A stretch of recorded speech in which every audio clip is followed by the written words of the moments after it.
안녕하십니까. 유한타 투데이 정인재 연구원입니다. 먼저 새해 복 많이 받으시고요. 이번 주에도 고객님들이 질문해 주신 관심 종목 중심으로 먼저 좀 분석을 해드리고 넘어가겠습니다. 마이크로소프트입니다. 제가 일봉상으로 봤을 때 사실 지금 거의 한 6개월 정도 횡보 중이라고 볼 수가 있겠고요.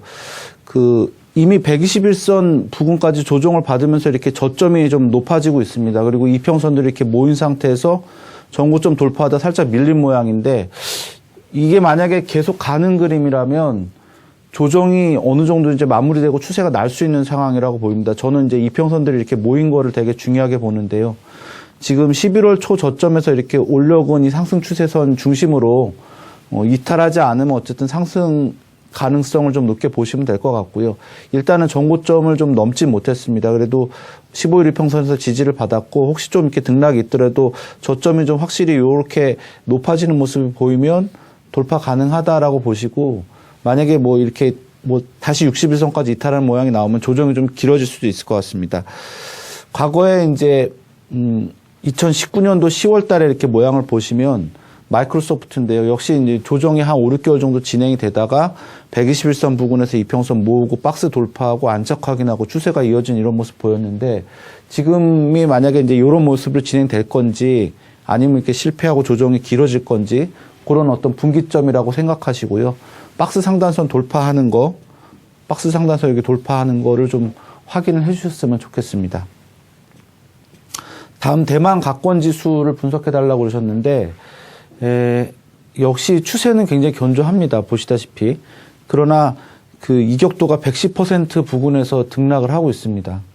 지금은 이렇게 추세가 강해서 이격도를 극복하는 상승이라고 좀 보이고 있는데, 어쨌든 이런 상황은 조금 좀 위험할 수 있다라는 점은 좀 조심하셔야 될 것 같고요. 과거에도 보시면 이제 110% 위에서 올해 7, 8월이었는데 올라가다가 31선 이탈하고 나면서 이제 조정이 이렇게 좀 길어지는 모습 보이는데, 지금도 마찬가지로 1차로 이렇게 14,400포인트가 돌파된 이전 고점이거든요. 여기 지지를 잘 보셔야 되고, 31선까지 만약에 이탈하게 되면 조정이 좀 길어질 수 있다 이렇게 생각하셔야 될 것 같고요. 요 14,400포인트가 일단 지켜지는 한은 이격 부담이 좀 있다 하더라도 추세가 계속 된다 이렇게 보시면 될 것 같습니다. 그래서 약간은 어쨌든 지금 불안한 모습이다라고 볼 수는 있지만, 추세에 대해서 지금 상황에서 이렇게 걱정을 너무 하실 필요는 없지 않나 이렇게 생각이 됩니다. 그다음 이제 주요 이슈들, 지난주랑 이번 주 이슈들 좀 말씀드리겠습니다. 일단 미국 MBC 방송에서 현지 시간 1일 기준으로 금융정보업체 팩트셋의 추정치를 인용해서 미국 항공사들이 2020년 순손실이 350억 달러, 우리 돈으로 38조 원을 넘을 것이라고 전망을 했는데요. 그렇지만 이 항공업계에서는 백신 접촉자가 증가함에 따라서 올해 여행 수요 개선이 빨라질 수 있다는 전망을 내놓고 있습니다. 사우스웨스트나 델타, 알래스카 등의 주요 항공사들은 2021년 흑자 전망이 예상된다고 CNBC에서 보도를 했고요. 또 미국 항공사들은 이제 장거리 노선보다는 이제 국내 수요가 먼저 들어올 것으로 예상을 하고, 국내 수요 중심으로 이렇게 투자를 하고, 또 알래스카 항공 같은 데서는 기존 에어버스 항공기들을 보잉 737 맥스로 대부분 교체하기로 하는 등 적극적인 투자에 나서고 있습니다. 이런 건 이제 단순한 이제 항공업계만의 이슈가 아니라, 어쨌든 이제 백신이 접종이 시작이 됐기 때문에 빠르면 올해 봄에 늦어도 여름 정도에는 코로나 이후의 어떤 움직임들, 그러니까 포스트 코로나가 좀 시작이 되고 그동안 소외받았던 컨택트 관련주들이 좀 잘 될 수 있지 않나, 이런 좀 힌트를 주는 기사라고 생각이 되고요. 그 다음에 이제 올해 경제 전망에 대해서 좀 얘기를 해드려야 될 것 같은데, 블룸버그 통신에서 이제 1일 날 주요 투자은행과 경제연구소 37개 기관의 전망치를 집계했는데, 세계 경제의 평균 성장률, 올해 평균 성장률 5.2%로 예상을 했고요. 작년이죠. 작년은 코로나19 여파로 마이너스 3.8%의 역성장을 예상을 했습니다. 그래서 그거에 따른 기저 효과로 올해 글로벌 경제의 전망치가 굉장히 좋은데, 한국은 3.2% 정도로 예상이 됐고요. 프랑스는 6.1%, 영국 5.4% 정도로 한국보다는 좀 높은 성장률이 기대가 되는데, 이런 국가들은 유럽이죠. 주로 이제 코로나로 인한 충격이 컸던 국가들이기 때문에 기저효과로 인한 상승이라고 보시면 될 것 같습니다. 어쨌든 올해는 이제 코로나의 극복으로 경제 성장률이 작년 대비 상당히 좋아질 거다라는 기대를 좀 하고 있는 모양이고요. 그 다음 이제 중국 관련 이슈인데요. 중국이 막강한 경제력과 시장을 앞세워서 투자 협정을 체결하면서 미국의 동맹인 EU를 끌어안는 데 성공했다, 이런 뉴스입니다. 그러니까 이번 협정은 유럽 기업이 중국에서 통신, 금융, 전기차 등 분야에서 전례 없는 시장 접근을 얻는 게 골자고요. EU는 이미 높은 수준의 개방도를 유지하고 있어서 이번 협정은 주로 이제 EU가 중국에 투자하는데 혜택을 누리는데 주로 초점이 맞춰져 있고요. 중국 입장에서 보면 어떻게 보면 손해를 보는 장사일 수도 있지만 바이든 차기 행정부 출범을 앞둔 상황에서 중국이 내민 손을 EU가 잡았다라는 점에서 중국으로서는 동맹을 앞세운 미국의 예봉을 누그러뜨릴 수 있게 된 점이 좀 긍정적이라고 볼 수 있겠습니다. 근데 이 중국과 EU 간의 투자 협정은 EU 27개국의 회원국과 의회의 비준을 받아야 되기 때문에 실제로 실행에는 수년에서 1년 정도까지도 걸릴 수 있다라는 점이 일단 좀 관건이고요. 이런 점도 좀 추가로 좀 확인하셔야 될 것 같습니다. 그다음에 이번 5일에는 조지아주에서 한꺼번에 2명의 상원 의원을 뽑는 선거가 진행이 됩니다. 상원 같은 경우 지금 공화당이 50석이고 민주당이 48석입니다.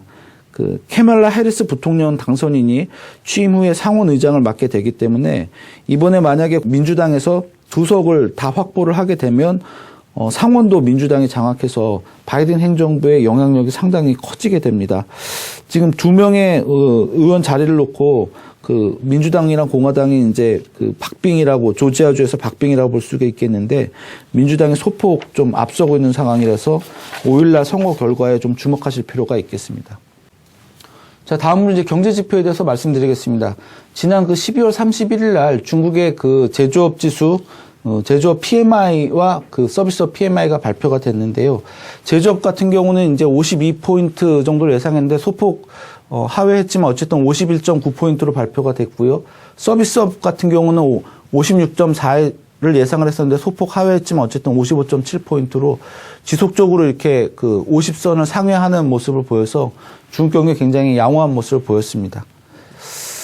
그다음 이제 미국도 5일날 ISM 제조업 지수가 발표가 되는데 11월은 이제 57.5입니다. 근데 여기서 이제 12월은 56.6으로 소폭 이제 하락할 것으로 예상을 하고 있지만 역시 이제 확장의 기준을 나타내는 50선을 한참 상회하고 있다는 점에서 미국 제조업 경기도 나쁘지 않은 상황이다라고 볼 수 있겠고요.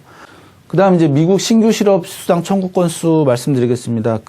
지난주에 이제 78만 7천 건이 발표가 됐는데 사실 코로나 상황이 좀 엄중한 상황이기 때문에 여기서 크게 감소하지는 않을 것이라고 예상이 되고 있고요. 이번 주 이제 목요일 날 1월 7일 날 발표가 되고 제일 중요한 게 이제 고용 지표죠. 12월 고용 지표가 이번 1월 8일 날 금요일 날 이제 발표가 되고 보면 비농업 신규 일자리 증가가 이제 11월 달에는 24만 5천 건을 기록을 했습니다. 근데 12월은 굉장히 작아져요. 그래서 이제 5만 건 정도로 이제 예상이 되고, 그 다음에 실업률은 11월 기준으로 6.7%였는데 12월은 약간 올라갈 것으로 예상을 하고 있습니다. 6.8% 정도 예상을 하고 있고요. 어쨌든 지금 백신 접종은 시작이 됐지만 여전히 코로나 상황이 엄중하기 때문에 이 고용 지표들은 단기적으로는 좀 크게 개선되긴 어렵다, 이렇게 생각하시면 될 것 같습니다. 기술적 분석 관련해서 말씀드리겠는데 상해지수 같은 경우는 지난 12월 31일이었죠. 이날 제조업 PMI도 발표됐고 유럽이랑 투자협정 체결했다는 뉴스 나왔는데 60일선에서 계속 지지가 되면서 이제 박스를 돌파를 했습니다. 이거는 좀 확인은 필요해요. 이렇게 좀 최소한 안착을 확인되는 모습이 필요하긴 하지만 3,500까지 좀 돌파하게 되면 중장기로 한 4,000포인트까지도 볼 수 있는 상황이라서 중국 경제에 대해서 굉장히 좀 긍정적인 모습을 차트상으로 나타내고 있다라고 생각이 되고요. 그 다음에 나스닥 지수 같은 경우도 제가 13,500포인트다. 뭐 이 박스권 크기 계산하면 비슷하게 하면 그 정도 간다라고 말씀을 드렸는데 어쨌든 상승세 계속 되고 있습니다. 지금 11월 10일 날 저점에서 그은 추세선이 15일 이평선을 타고 가고 있는데 여기 이탈되지 않는 한은 어쨌든 13,500 정도까지는 보시면 될 것 같고요. 지금 어쨌든 이격이 좀 과다한 상황이기 때문에 만약에 그 15일 이평선 이탈하게 되면 좀 탄력이 둔화될 수 있다라는 점도 같이 좀 염두에 두셔야 될 것 같고요. 그 다음 이제 코스피 같은 경우도 마찬가지입니다. 지금 110%를 상회하는 흐름이 사실상 12월 초부터 계속되고 있습니다. MACD에서 매도 신호가 한번 났다가 페일러가 되면서 지금 매수 신호가 거의 날 수 있는 상황인데 이렇게 이격과정 면에서 이제 매도 신호가 났다 페일러가 되면 한 번 더 올라가긴 하지만 그 다음에 얘가 또 매도 신호를 만약에 내게 되면 그때는 조정이 좀 길어질 수 있습니다. 이제 그런 점에서 단기로는 좀 상승 국면이지만 다시 MACD에서 매도 신호가 나는지 안 나는지 또는 이 돌파된 이전 고점대가 지지되는지를 좀 확인하시면서 좀 접근하시면 될 것 같고요. 과거에 보시면 이제 2009년 이후로 이런 모습은 처음입니다. 2009년도 이제 사례를 보시면 MACD에서 이렇게 매도 신호가 났고 다시 매수 신호가 나서 페일러가 났는데 그리고 나서 그 다음에 이제 매도 신호가 난 다음에 이렇게 조정이 한 2달 이상 이렇게 진행이 되는 모습 보였기 때문에 지금도 만약 이런 패턴이 나타난다면 다시 MACD에서 매도 신호가 났을 때는 좀 시간이 좀 걸릴 수 있다. 이런 점을 좀 염두에 두셔야 될 것 같고요. 코스닥 지수도 마찬가지입니다. 지금 그 954포인트죠. 이전 고점을 이제 돌파를 했기 때문에 뭐 단기로는 상승 유효하다 이렇게 말씀드릴 수 있겠는데 역시 이격이 지금 110%를 좀 넘어선 상황입니다. 그래서 요 951포인트를 기준으로 보시고요. 이거 만약에 이탈하게 되면 좀 리스크 관리가 단기적으로는 필요하지 않겠냐 이렇게 생각이 됩니다. 어쨌든 뭐 새해 첫 번째 방송이었는데요. 여전히 이제 고객 여러분들과 소통을 하고 싶습니다. 그 관심 정보 남겨주시면 기술적 분석 해드릴 거고요.